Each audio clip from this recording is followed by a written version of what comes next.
en Orihuela, su pueblo y el mío, se me ha muerto como del rayo Ramón Sigey, a quien tanto quería.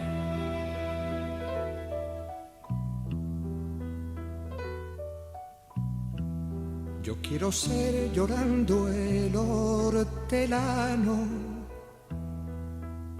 de la tierra que ocupas y estercolas, compañero del alma tan temprano.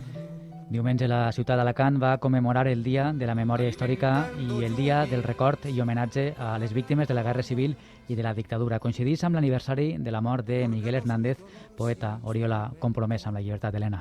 Escoltem de fons el seu poema Elegía, de la col·lecció El rayo que no cesa, interpretat per Joan Manuel Serrat. El va dedicar al seu company de l'ànima, José Ramón Marín Gutiérrez, conegut com Ramon Sigé. Els seus versos em serveixen també per a lamentar la mort del poeta, empresonat pel franquisme, a una edat abans del que tocava. Vaig a llegir un fragment. Un manotazo duro, un golpe helado, un hachazo invisible y homicida, un empujón brutal te ha derribado. No hay extensión más grande que mi herida. Lloro por mi desventura y sus conjuntos, y siento más tu muerte que mi vida. Els seus versos van cantar a l'amor, la igualtat, però sobretot a la llibertat. I precisament va ser això el que el va faltar en l'última etapa de la seva vida, la llibertat. I per aprofundir en la seva figura, en el que feia, en el que defensava, tenim un convidat, Helena. Sí, és Tomàs Serna, director de la Casa Museu Miguel Hernández d'Oriola. Tomàs, bon dia. Hola, bon dia. Contens coses sobre la implicació del poeta amb la República y contra la represión franquista. Bueno, Miguel Hernández durante la República, todos los años que dura, él experimenta una transformación, un largo viaje que le afecta en lo vital, en lo profesional y en lo ideológico.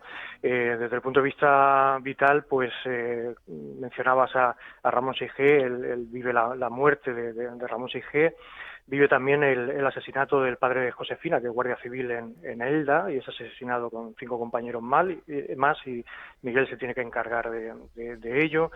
Tiene dudas, ya que él, bueno, está en continuo cambio entre la Orihuela, donde él ha nacido, y el Madrid que está descubriendo, ¿no? En todo ese periodo, como digo, de la República, en lo profesional, Miguel va a ir pasando pues desde perito en lunas y el reconocimiento y la posibilidad de publicar que consigue en el entorno de Orihuela, de Murcia, con Raimundo de los Reyes, donde conoce a Lorca.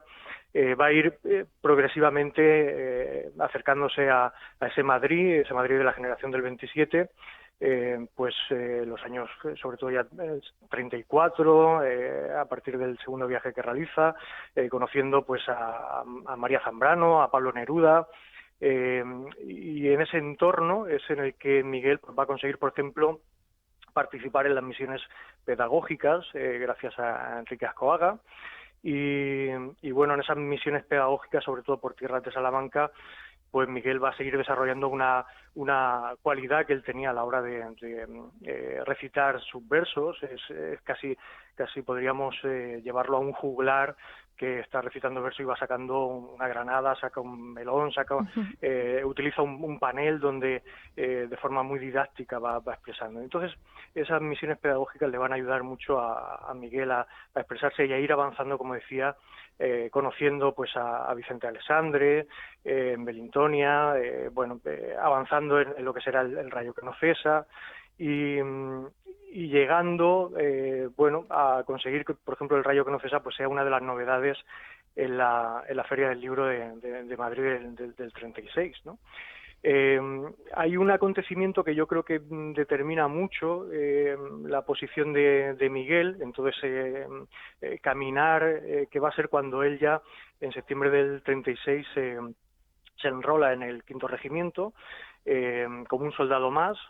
Creo que es un dato muy a tener en cuenta para conocer no solo la obra, sino la persona, cómo era esa personalidad, cómo era ese corazón que tenía Hernández, porque él podía haberlo hecho, haberse introducido en el ejército como participando, como lo hacía, por ejemplo, Alberti Prado sobre Gamino, desde una posición de escritor, y sin embargo, pues él lo hace como un soldado más, ¿no? Como un miliciano más en el batallón de zapadores, abriendo trincheras, ¿no? Entonces, pues yo creo que son elementos que nos van haciendo ver, pues cómo en esos años que decía de República, ya de guerra, va evolucionando Miguel.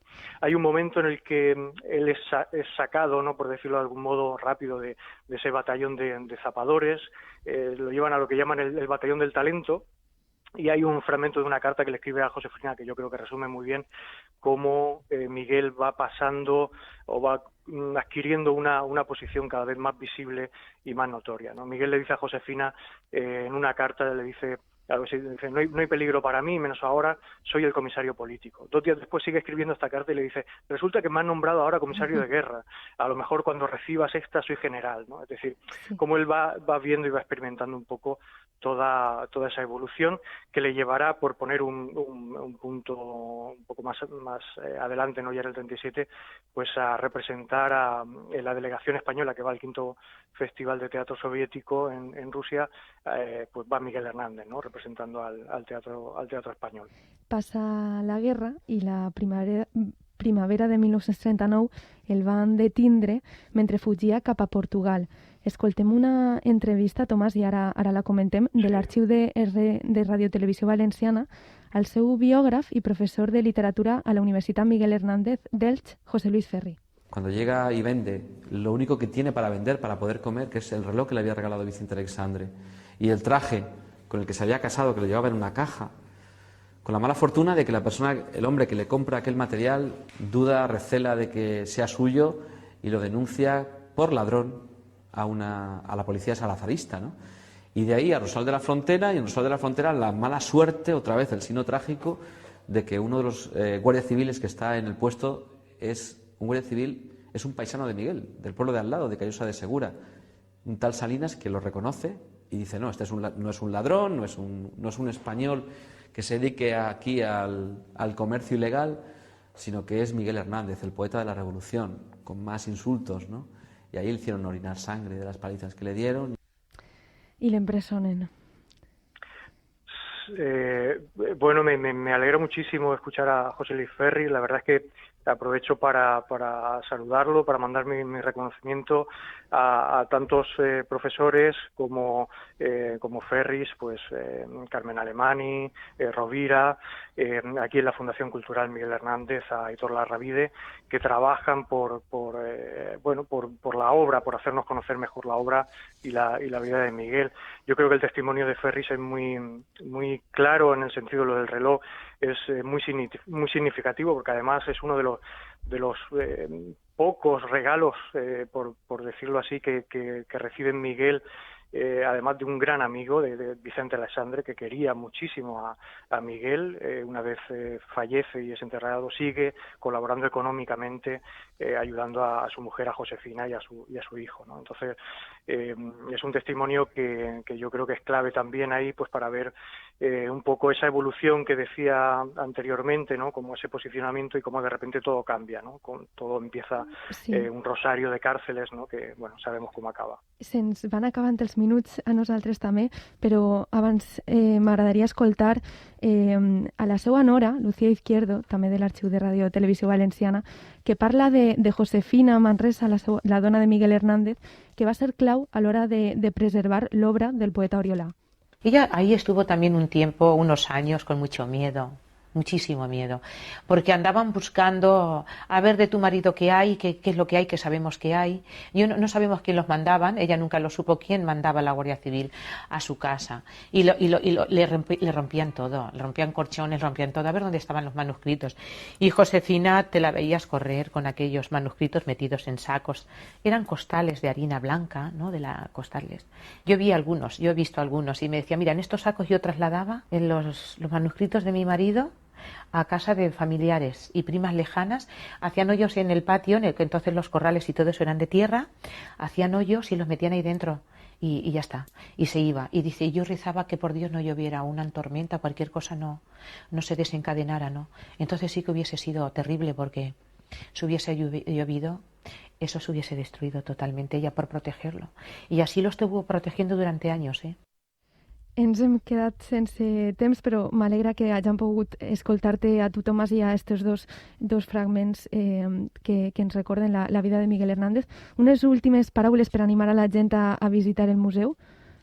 Bueno, yo invitaría a todos los valencianos a que vengan a la Casa de Miguel. Es un viaje en el tiempo en el que el visitante entra en 1910, se encuentra con ese niño que tiene que ayudar a trabajar, es el pastor, es el cabrero, y aquí se encuentra con la naturaleza que lo va a iniciar y que lo va a llevar a ser pues un pastor, un poeta universal, y se va a encontrar con chilenos, con argentinos, con un montón de gente que viene desde el otro lado del Atlántico a conocer la casa de Miguel Hernández. Doncs Tomàs Serna, director de la Casa Museu Miguel Hernández d'Oriola, moltíssimes gràcies per acompanyar-nos. Gracias a vosotros, un abrazo desde Orihuela. Bon dia. Bon dia.